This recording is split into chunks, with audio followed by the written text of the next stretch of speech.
Okay, so I had a conversation with one of my favorite LLMs today, Grok, and I asked it, if I'm a small to medium-sized business, how do I do competitor link building? And this is the answers it gave me.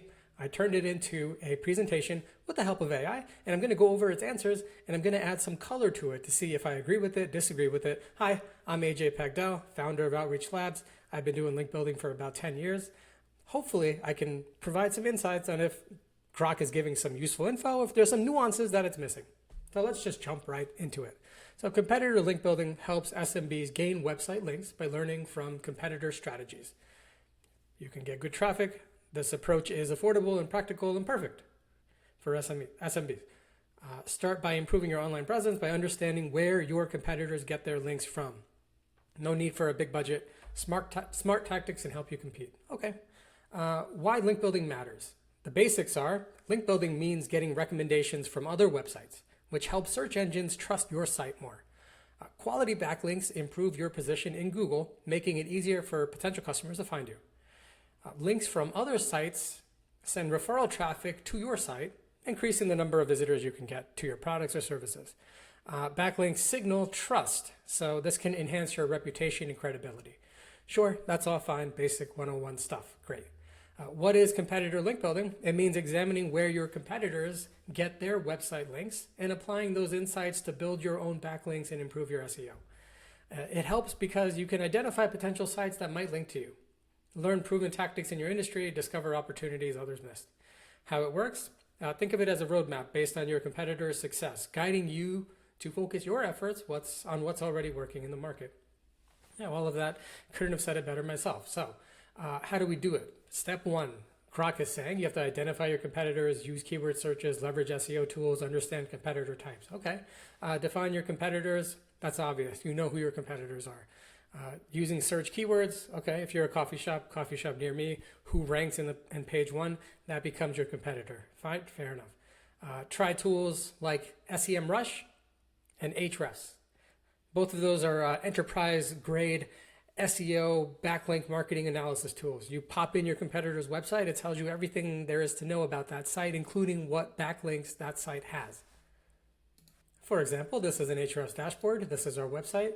You see in the sidebar here, it says backlinks. So if I click on backlinks, you can see that I have a link from DesignRush, Linkio, Scale.so, Close.com, Linkbuilder.io, SalesHandy.com. All of these websites have blog articles, and within that blog article, somewhere they're linking to my website, right? Okay, those tools are expensive. If you've got the budget for it, great. If not, there's other ways to find it. So understand your competitor types. Know the difference between a direct competitor, indirect competitor, search competitors who rank for your key terms. That's a very good point, actually. Direct competitors, yes, go after them. But there's only so many direct competitors who are doing a good job. Indirect competitors who offer related products, you must also go after their backlinks. Because guess what? Most sites have a lot of bad backlinks. So you don't want to go after all their backlinks. You just want to go after the good ones. So step two, analyze competitor backlinks. Analyzing backlinks help SMBs discover valuable link sources, understand link quality, identify different link types. Using accessible tools, businesses can gain actionable insights, strengthening. Okay. Tools to use: Ahrefs, Moz, SEMrush. Ahrefs is the gold standard. I think it's the best for backlinks. SEMrush, it does backlinks and it does like a million other things as well. Ahrefs is starting to do that as well. Moz, it's kind of fallen off a lot. I don't think a lot of people use Moz anymore. Sorry, Moz. Okay, so you can use that if you have the budget. Ahrefs also has a free kind of plan, but it's very, very limited. Yes, Moz offers a free toolbar. A lot of these tools do. And what are they actually talking about when they say backlink data? They're talking about like domain authority.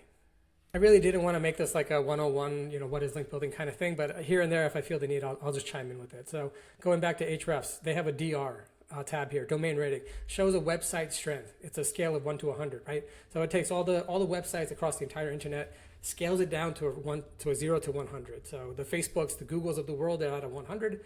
And then, sites like this is a 90, Linkio is a 66. All sites are great. Like many great sites can come in all shapes and sizes, right? But in general, the SEO thing these days is basically like higher authority, the better, right? And I think it's a bit oversimplified, but that's the current kind of standing. So let's see what else Grok is saying. It can also use Google search operators like link to find some backlinks for free. Okay, let's test out this search operator. Okay, in reality, this search operator does not do anything. It doesn't actually return backlinks. So I would ignore that one. Nice try, Grok. Start with free or trial versions, avoid overspending. Yeah, basically you don't need these tools long-term, but you just need them to get some data. So like if you wanted to do a competitor link building campaign, build a huge list of competitors, right? Like 50, 100 competitors. Sign up for a month of Hrefs, download all of the backlinks, and then cancel the account. You don't really need it anymore, okay? What to check? Number of backlinks shows how many sites link to competitors. Quality matters. Higher domain authority means more trusted sources. Looking at types of links, blog posts, directories, news sites, forums, check anchor text, the clickable text, words used to understand link context. Yeah, I mean, this is all good, and there's like rabbit holes for each one of these, right? Like you can look at domain authority, but it's really easy to manipulate domain authority. I could do it. I can go to Fiverr right now for $5 and take a website and take it from a DR of 50 up to a DR of 60, right? It's harder to manipulate traffic. So if you are looking at a website, you also want to look at the traffic of the website. Like here it says domain traffic. It's very, very hard to manipulate this number. It's not impossible. You could easily manipulate to something to like a 2,000, 10,000 traffic. That's why you have to like, if you really, really cared, you could like start zooming into their keywords, checking each one by one. I think that's kind of a waste of time. I think you build a big list, you blast out emails, and then as people respond, you dig deeper then, because ultimately it's a numbers game. Cold outreach, like you get a 5% response rate on a good day. So you don't want to be wasting too much time like doing all this manual work up front. That's just my 2 cents. So anyway, you build a list, check what you need to check. Why does that matter? Yes, backlinks can improve your rankings. High quality links boost your site's trust. Understanding competitors' links. Yeah, this is just kind of reiterating stuff, right? What's the practical examples? Let's see. If a competitor has many links from local blogs, reach out to those blogs. Directory listing competitors can be targeted for your own listings. Guest post sites popular with competitors are a good place to pitch articles. Noticing many links using a certain phrase, use similar anchor text to attract relevant links. Yeah, that's a good point. Like, you know, the backlink is one part of it, and then how they link to you is the other part, right?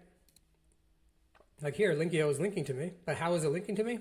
It's got this anchor text affiliate program, or at least it used to. Scale is linking to me, but how is it linking to me? It says only outreach, aka outreach labs. So if I look on the article, I'm going to see that text, and that text is going to contain a link to my website. That's how this stuff works. Okay, let's move on to step 3 here. Find link building opportunities. So there's 5 steps here. Top to bottom, identified shared links, explore resource pages, guest posting sites, create superior content. Practical example. Okay. Number 1, shared links. Look for websites linking to multiple competitors, but not to you. These sites are prime targets for outreach to gain similar backlinks. Now, what they're talking about is a tool like a link intersect. So I think Ahrefs has a tool. Is that what it's called? Let me see. It's probably in their competitive analysis. So you click on competitive analysis. You'll see that they filter by keywords, referring domains, referring pages. I'd say referring domains is a good one. You can put in your domain name, right? Outreach Labs. You can put in competitors like page1power.com, fatjoe.com, whatever competitors you want. Now it's going to show you the link opportunities, aka, you know, what sites are linking to them, but they're not linking to you. Here I can specify that it must be both competitors. And now that there's almost 500 domains that are linking to them, but they're not linking to me. So this can become a competitor list for sure.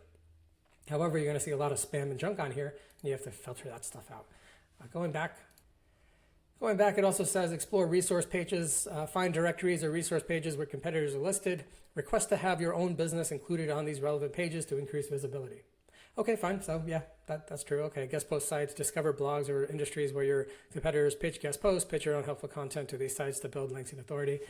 Guess what? Most guest post sites are just guest post farms, aka link farms, aka sites that are really easy to get links from, that are probably low quality, and that are probably not going to do you any favors. So when you're thinking about a guest post kind of thing, if it's too easy, it's probably super easy for a reason, and your awareness should be sky high. Create superior content, analyze content frequency, link by competitors, create better, more comprehensive versions to attract links naturally. Yes, create amazing content, but no, don't just sit back and wait for links to come in. Create amazing content and then have a really cool outreach plan. Like it just doesn't have to be like the standard stuff that people do all the time. You can go a little further, you can go a little deeper. Like for example, if your natural article that you created was like some custom data about your industry. This reminds me of a LinkedIn post that I did recently. This is a strategy that we used to pitch one of my clients who are kind of in a boring industry. So they did this warehouse and fulfillment survey, and they wanted to get links from it. Well, it's pretty hard to get links from that kind of thing. So this is the kind of pitch that we created. Would you consider adding my trends from my study into your blog post? In exchange, you need to have something in exchange. I'm happy to share a link with you from relevant DR50 kind of site. So we have our ask, we have our offer, and then we reach out to people within that company who would care about the offer, which is the person in charge of marketing, because we're giving them value and they have the access to give us value in return. So this kind of pitch is actually performing pretty well, and nobody does this kind of stuff. So you get this pitch is right here. Send a follow-up. Yes, they're interested. These people are not interested, but that's okay. Maybe they want to charge. Maybe it's worth charging, right? These people want to charge. Okay, fine. This person is interested. If it's contextually relevant info and you're willing to give us a link in exchange, I'm open to considering it. Like, these are highly niche specific websites. We may be interested in something like this, right? Hope you're doing well. I'm charging for this one, so we may not be interested in that one. Overall, this person can pick this up for you, right? So build out these competitor lists, come up with cool campaign ideas. You can have success doing it. You can have success even going outside the box here, but it's not just creating superior content, it's creating superior content and then having a good outreach marketing strategy. Practical example, let's just skip that. So step 4, implementing strategies. You just saw how we implement some of our outreach strategies. Let's see what Grok is saying. Turn opportunities into action. Take the link opportunity you found, actively reach out, create content, secure links. Okay, replicate successful tactics, identify where competitors have gained good links, try a similar approach, such as guest posting. Improve on competitors, create better, more detailed content. Okay, I feel like Grok is just kind of repeating itself. Find and fill the gaps. Look for places competitors missed, like local directories, niche blogs, ethical link buildings. Always use honest white hat techniques. Well, if it was an honest white hat technique, Google says white hat techniques are like no proactive link building ever. So, let's all just relax a bit with that. Start small and build. Start with easy wins, like asking sites to mention your brand for links, gradually expand. So nowhere has Grok really actually given you the recipe to get yeses. And the recipe to get yeses is that you need to dial in what you're going to offer in return, because it's easy to ask for stuff. Everyone's inbox is full of people asking for stuff. So you need to be able to offer something in return, right? And then measuring success, sure. Rankings, backlinks, authority, traffic, fine.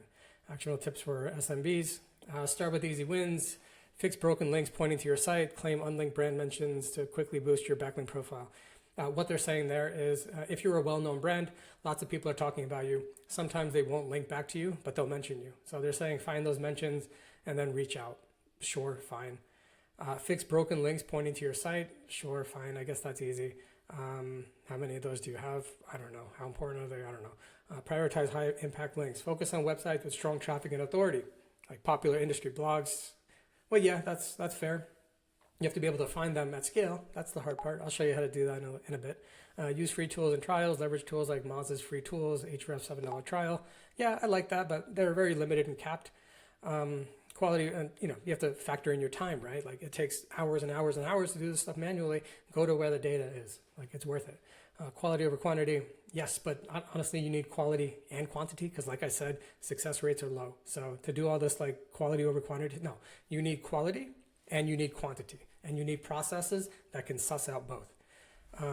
Consistency matters, doing it regularly. Yeah, if you do it for 3 months, you're not going to get any results, because Google is trained to reward you after long-term signals.